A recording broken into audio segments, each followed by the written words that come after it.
NBA because we got to run the floor. What a night it was in the league where the Philadelphia 76ers had a 26-point lead at one point and a 99% chance of winning the game. And then the Hawks broke those odds, storming back and beating the Sixers 109-106. Trae Young had a career playoff high with 39 points, and the Hawks are now up 3-2 in that series. Now, the Clippers, they were without Kawhi Leonard last night, but Paul George stepped up in a big way and led LA to a road win over the Jazz, 119-111. George finished with 37 points. The Clippers will look to close out the series tomorrow in LA.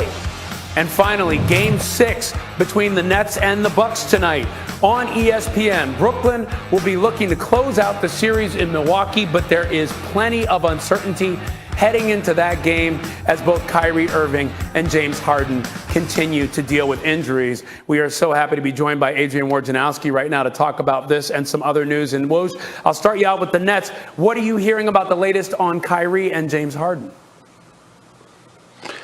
Well, Ryan, now that James Harden is back on the court, you're not getting him off of it, and he'll be in the lineup for the Nets in that Game 6. But Kyrie Irving continues to rehab that ankle, get treatment on it every day. Right now, there's no expectation that we would see him in this conference semifinal series. And if the Nets do advance and beat Milwaukee, they'll hope that as he continues to treatment and rehab, perhaps there's a chance he could play in the next round, but they don't have a real timetable on Irving's return yet. Okay, and that crucial Game 6 tonight in Milwaukee, the Nets having the chance to close it out against the Bucks. Now, I want to talk to you about the Clippers series. PG-13 stepped up in a big way, but the question is still about Kawhi. What are you hearing about his health, and is there even a possibility that he might play for Game 6? No, there's no chance he's playing in Game 6 or if there is a Game 7 in this series. And there's not a lot of optimism that Kawhi Leonard is going to be in a place where he could play again. Even if the Clippers advance, they're going to know more about the status of that knee, the severity of that knee injury, perhaps in the next 24 to 48 hours. They are hopeful that this is not a severe injury that not only would impact him for the rest of this season, but perhaps next season. But those answers are still coming for the Clippers, and obviously that was a monumental win for them last night in Utah to have a chance now to go home and close out. Wow, to think about this impacting Kawhi next season is a scary thought for Clippers fans. Now, I want to turn your attention to somebody who's not even playing right now, but so crucial to these playoffs, CP3. He's currently on the NBA's health and safety protocols. He's in there right now. What are you hearing about him and his status? Well, Chris Paul, the Suns, what they're really rooting for right now is Utah in Game 6 of that other Western Conference semifinal, because that forces a Game 7 on Sunday, and it pushes back until at least Tuesday when the Suns would have to play again. It buys Chris Paul more time in the health and safety protocol. They're going to reevaluate on Saturday with Chris Paul, and I'm told that, listen, there's optimism, there's hope that he's not going to miss any kind of a significant part of the Western Conference Finals, maybe one game, but you're at the mercy of the testing and in that protocol. And so certainly the Suns just would like to be able to buy some more time here, watch the Clippers Jazz not only play a Game 7, maybe play a few overtimes in a Game 7. That would be very good for Suns fans, and I'm certainly sure they're hearing you right now and saying, thank you, Woj, for giving us some optimism. We shall see if Chris Paul is back for Game 1. Appreciate the time, my friend. Jazz cut it to 6.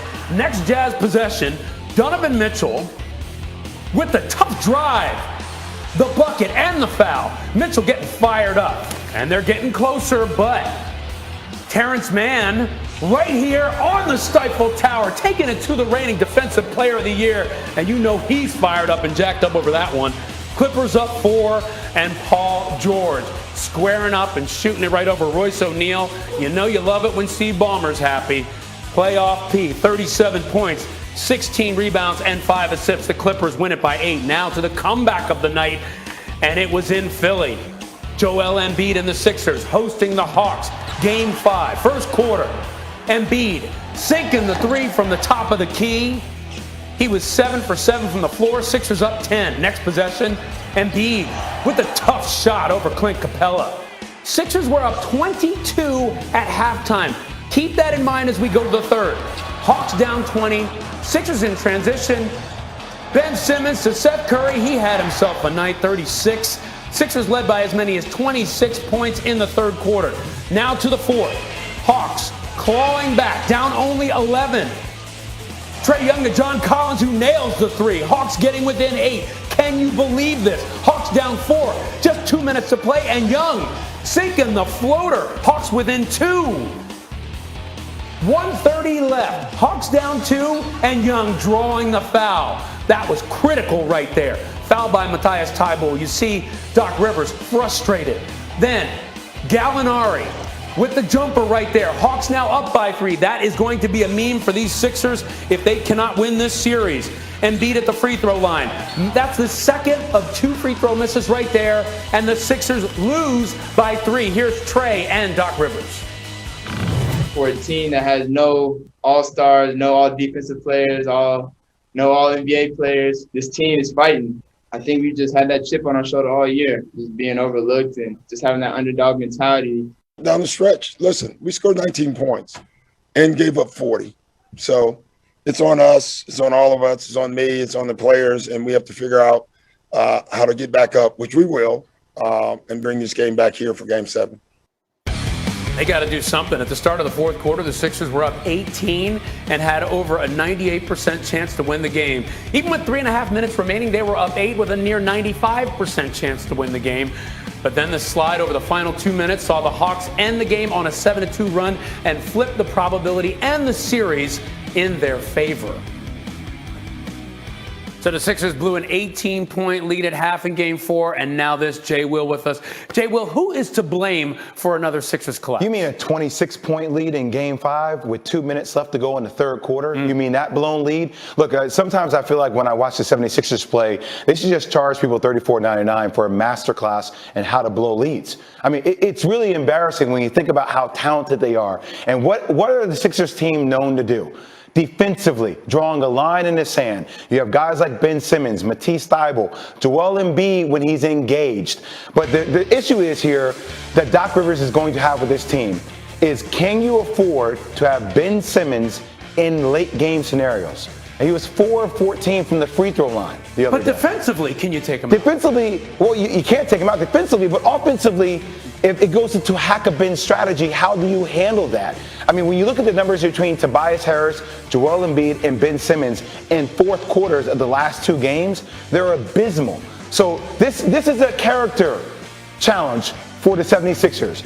You need Joel Embiid, Ben Simmons, Tobias Harris. When you're up by 26 points in the third quarter with 2 minutes left to go in the game, you look at your teammates and you say, there's no way in hell we're going to let this happen again. It just happened Game 4.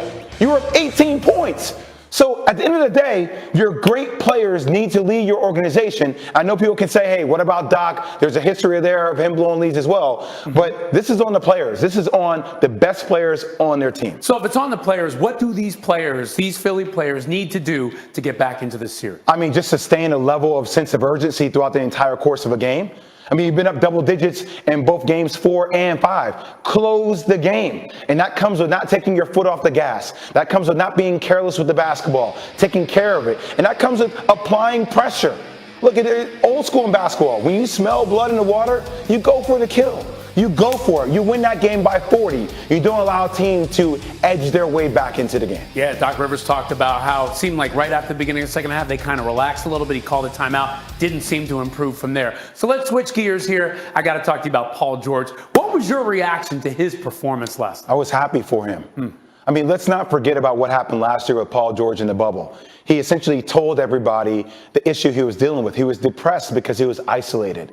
And the question this year, all we've been asking throughout the playoffs, where's Paul George? We need Paul George. You need another superstar. He's another superstar. Paul George has arrived, right? But it's also not just one player.